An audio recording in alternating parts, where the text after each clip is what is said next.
I would like to invite you all to Landsmót in Reykjavík.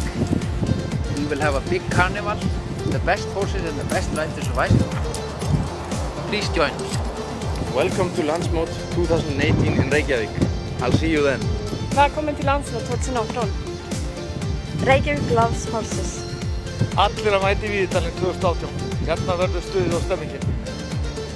Velkomin að Landsmót 2018. Þeir skora sem þora. Velkomin Landsmót 2018. Velkomin á Landsmót í Reykjavík 2018. Velkomin á Landsmót 2018. We hope to see you on Landsmót 2018. Jag och Kolka, við elskum Landsmót. Velkomin til Reykjavík 2018.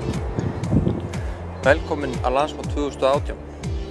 Velkomin á Landsmót 2018. Reykjavík love horses. Landsmót hestamanna 2018 Reykjavík. See you at Landsmót. Landsmót í Reykjavík. Ætlar þú að missa því? Ég ætla ekki að missa því. Ég get ekki bíðið eftir Landsmóti 2018. Velkomin!